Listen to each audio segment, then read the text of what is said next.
ফেব্রুয়ারি মাস থেকে বদল হচ্ছে রেশন পরিষেবা। বর্তমানে রেশন পরিষেবা নিয়ে বিশেষ কিছু ঘোষণা করে দেওয়া হয়েছে। এবার রেশন কার্ডে যুক্ত হচ্ছে স্পেশাল প্যাকেজ।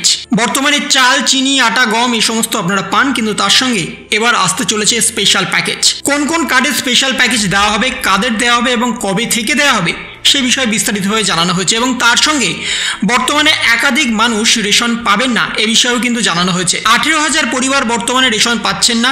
তাদের সমস্ত ডকুমেন্ট ঠিকঠাক থাকা সত্ত্বেও, তাদের রেশন কার্ড থাকা সত্ত্বেও তারা পাচ্ছেন না, এবং একাধিক মানুষ নতুনভাবে রেশন কার্ডের জন্য অ্যাপ্লাই করতে পারছেন না। তার কারণ একাধিক মানুষের বাড়ি গাড়ি থাকা সত্ত্বেও তারা রেশন পাচ্ছেন প্রতি মাসে, কিন্তু সরকারি নিয়ম অনুসারে যে সমস্ত ব্যক্তিদের বাড়ি গাড়ি আছে তারা রেশন পাবেন না বিনামূল্যে। এই রেশন পরিষেবাটা শুধুমাত্র তাদের জন্যই যাদের এই সমস্ত কিছু নেই, বা যারা প্রধানমন্ত্রী গ্রামীণ কল্যাণ যোজনা অন্তর্গত তাদেরকেই দেওয়া হবে।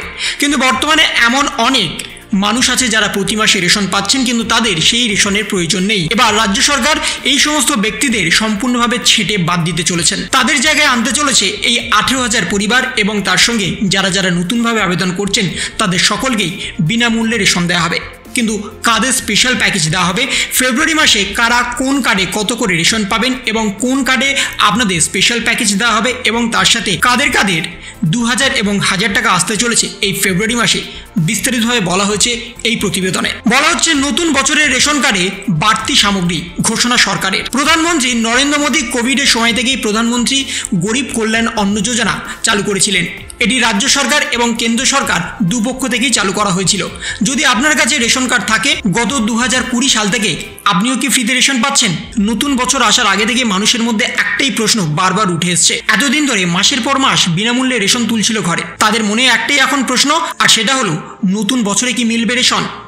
কেন্দ্র সরকার থেকে 80 কোটি বেশি মানুষকে কোভিডের সময় বিনামূল্যে রেশন প্রদান করা হয়েছে। এর পাশাপাশি রাজ্য সরকার থেকেও এই সুবিধা পেয়েছেন। তবে নতুন বছর 2024 সাল থেকে কি এই পরিষেবা মিলবে? প্রধানমন্ত্রী নরেন্দ্র মোদী জানিয়েছেন, গ্রামীণ কল্যাণ অন্ন যোজনা সামনের 5 বছরের জন্য গরিব মানুষদের এই সুবিধা দেওয়া হবে, অর্থাৎ রেশন পাবেন।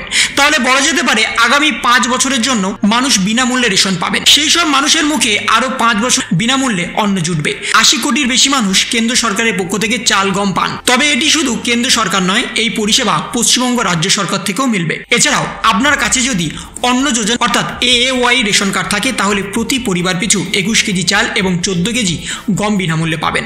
এছাড়াও যদি আপনার কাছে অগ্রাধিকার প্রাপ্ত বা PHH বা বিশেষ অগ্রাধিকার প্রাপ্ত বা SPHH রেশন কার্ড থাকে, তাহলে আপনি 3 কেজি চাল এবং 2 কেজি করে গম বিনামূল্যে পাবেন। যদি আপনার কাছে RKSY 1 ক্যাটাগরি রেশন কার্ড থাকে, তাহলে আপনিও পাবেন 2 কেজি চাল এবং 3 কেজি গম। অন্যদিকে যদি আপনার কাছে RKSY 2 রেশন কার্ড থাকে, তাহলে আপনি পাবেন 1 কেজি চাল এবং 1 কেজি গম। এছাড়াও স্পেশাল প্যাকেজের অধীনে বাড়তি রেশন দেওয়া হবে, যেমন পশ্চিমবঙ্গের পাহাড়, চা বাগান, টোটো, আইলা, জঙ্গলমহল এবং সিঙ্গুর, এদের নাম স্পেশাল প্যাকেজে রয়েছে। আপনি যদি এই জায়গাগুলির মধ্যে কোনো একটি জায়গার অধীনে পড়েন, তাহলে আপনিও বাড়তি রেশন সামগ্রী পাবেন। অর্থাৎ রেশনে আপনারা পেতে চলেছেন শুধুমাত্র চাল বা গম নয়, আপনারা পাবেন চাল, গম, চিনি, আটা, ছোলা এবং সরিষার তেল। এই সমস্ত কিছু স্পেশাল প্যাকেজের অধীনে পাবেন। পশ্চিমবঙ্গের পাহাড়, চা বাগান, টোটো, আইলা, জঙ্গলমহল এবং সিঙ্গুর এলাকার বাসিন্দারা এই স্পেশাল প্যাকেজের অধীনে পড়ছেন। এবং তার সঙ্গে বর্তমানে বিধবা ভাতা, বার্ধক্য ভাতা, লক্ষ্মী ভাণ্ডার এবং মানবিক প্রকল্পের অধীনে আপনারা পেতে চলেছেন 1,000 এবং 2,000 টাকা। রাজ্য সরকারের তরফ থেকে ঘোষণা করে দেওয়া হয়েছে, যারা যারা এই মুহূর্তে টাকা পাননি, অর্থাৎ জানুয়ারি মাসেও টাকা পাননি, তাদের ফেব্রুয়ারি মাসে অতি অবশ্যই টাকা আসবে। সেই জন্য রাজ্য সরকারের তরফ থেকে একাধিক ঘোষণাও করে দেওয়া হয়েছে। যদি আপনারা নতুনভাবে লক্ষ্মী ভাণ্ডার, বিধবা ভাতা, বার্ধক্য ভাতা বা মানবিক প্রকল্পের জন্য আবেদন করতে চান, তাহলে এখনও আপনারা সরাসরি সমস্যা সমাধান ক্যাম্পে গিয়ে নিজেদের নাম নথিভুক্ত করতে পারবেন, এবং যেটা চলবে 12 তারিখ পর্যন্ত। এই 12 তারিখের মধ্যে আপনাদের নতুনভাবে নিজেদের নাম নথিভুক্ত করতে হবে। অথবা যদি আপনাদের কোনো সমস্যা থেকে থাকে, যদি আপনারা দীর্ঘদিন ধরে টাকা না পেয়ে আসেন, তাহলে আপনারাও কিন্তু নিজেদের সমস্যা তুলে দিতে পারবেন সমস্যা সমাধান ক্যাম্পে। তার জন্য আপনাদের এলাকাতে কখন হচ্ছে, কবে হচ্ছে সেই বিষয়ে আপনাদের জানতে হবে, এবং সেই বিষয়ে কিভাবে জানবেন তার ভিডিও কিন্তু ইতিমধ্যেই চ্যানেলে দেওয়া আছে। আপনি কিন্তু চাইলে সেই ভিডিওটাও দেখে নিতে পারবেন, এবং আপনাদের জনসংযোগ ক্যাম্প কোথায় হচ্ছে, কখন হচ্ছে সেই বিষয়টা আপনারা কিন্তু অতি সহজে খুঁজে নিতে পারবেন। তো এই ছিল একটা ছোট্ট ইনফরমেশন আপনাদের সকলের জন্য। যদি আপনাদের ভিডিওটা ভালো লেগে থাকে, তবে লাইক করুন, শেয়ার করুন এবং অবশ্যই সাবস্ক্রাইব করুন। তার পাশাপাশি আপনার মতামত কমেন্টের মাধ্যমে জানান। ভালো থাকুন, সুস্থ থাকুন, ধন্যবাদ।